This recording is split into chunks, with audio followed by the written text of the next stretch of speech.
Washington-Barnes. I know that's a lot, but I want to thank you guys for allowing me to be here and speak. I hit Nadine literally last minute, like, hey, I just got up with the group.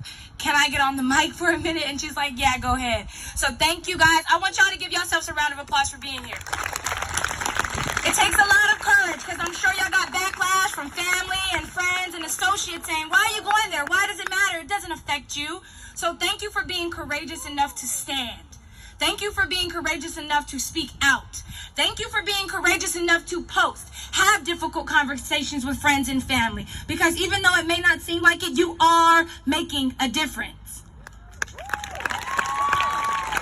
I want to set a few reminders and then eventually quickly shed light on a situation that I'm sure most of you haven't even heard about. But as those reminders go, I want to make sure that we understand that this is not just a policing issue. Because the media will make it seem like we're only fighting this battle on one front. But it is an overarching system of racism and oppression that has had their knees on our necks for over 500 years. We are no longer standing for it. We've been told to wait. We've been told to peacefully protest. We've been told to write letters and stand at offices. And we still are dying in the streets every day. This is a situation that goes beyond police brutality. It's in our health care. It's in our racist politicians. It's in our racist Constitution. When the Constitution was written, I was not considered a human. Therefore, in 2020, it still does not protect me. I have to literally use my body as a shield to bring justice for my next generation. This is not just about police brutality. We don't hate the police. We hate the racist system that they have to enforce.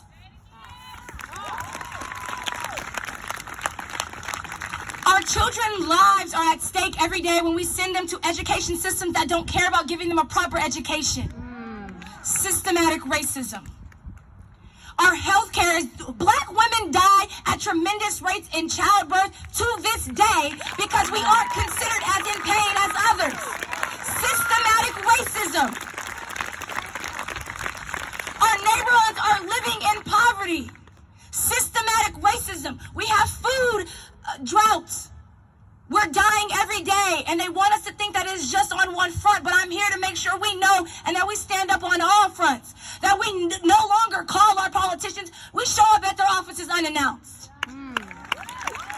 It's one thing to say that you're making change on our behalf, but it's another to sit down with us, share a meal with us, and ask us, how do you feel? What can we do to better your life and your better situation instead of just thinking this is what black people need? We need to make sure we're in the room with them at all times when they're making serious and important decisions that affect our lives. It's not okay to just let them tell us, oh, we're working on this, we have this in the works. I want to be in the meeting. I volunteer as tribute.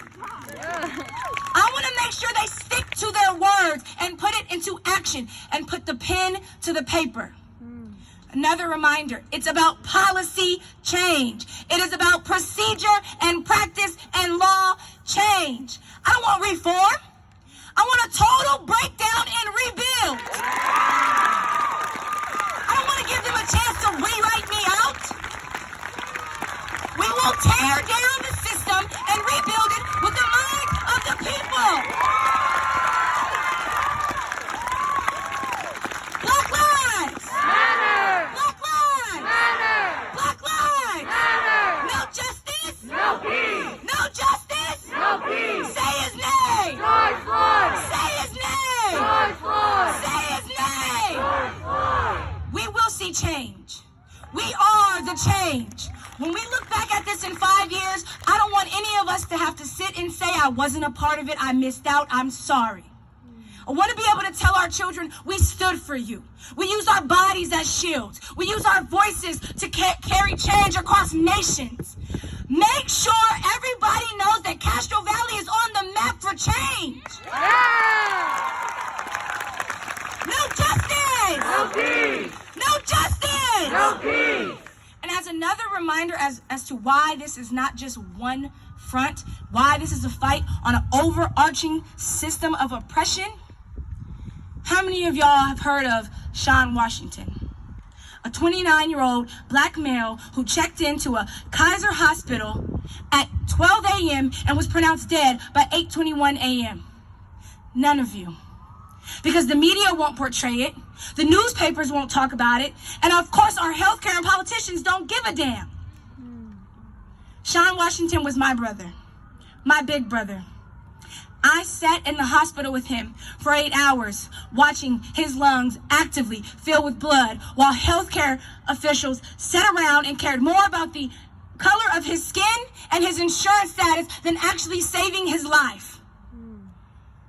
Sean now has a almost 1-year-old daughter that he never got a chance to meet, that he'll never get to take to a dance, that he'll never get to practice cheer routines with, that he'll never just get to laugh with and let her feel the warm embrace of her father.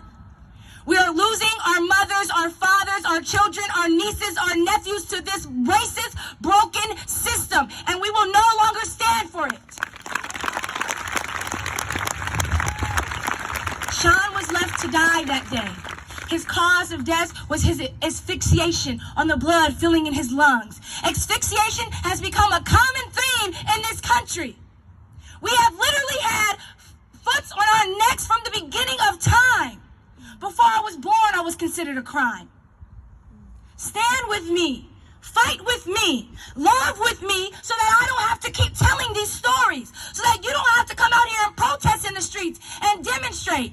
So that our children don't have to be here 15 years from now. Black lives! Matter! Black lives! Matter! Black lives! Matter! I want y'all to say my brother's name.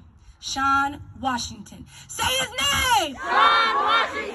Say his name! Sharon Washington! Say his name! Sharon Washington! No justice! No peace! No justice! No peace! The revolution is here and it will be nationwide. We're taking it past posts on social media. We're taking it past demonstrations in the street. I will stand at City Hall until my legs can no longer feel themselves if it means that's what it takes to make change. I don't want temporary. I don't want soothing. I don't want respectability politics. I want the laws to change. Like Zaria, I believe that's the baby girl's name, like she said. Put the pen to the paper. We can talk about it all day. We are here to make sure that it actually happens. That 5 years from now, we're not meeting up again at this park to say Black Lives Matter or Brown Lives Matter. Next time I want to meet up at this park to say thank you. Job well done. I feel the change. I see the change. And I am the change. And I will continue to make change. We've been dealing with this for too long. We're sick and tired of being sick and tired. We're sick and tired of being the only ones fighting for oxygen. We're the only ones that can't breathe. Stand with me. Lastly, we have to do this as a unified, organized, strategized community. It's one thing for us to stand one by one, but when we link arms and look strangers in the face and say, I love you, you're my brother. I fight for you, you're my sister. I stand for you, you're my cousin. That's how we change the world. That's how we change generations upon generations upon generations upon generations. I want to thank y'all, like I said, for having me, for listening to me, and for taking a stand in your community.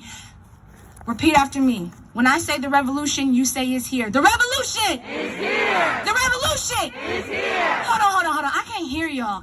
Come on now. The revolution Is here! The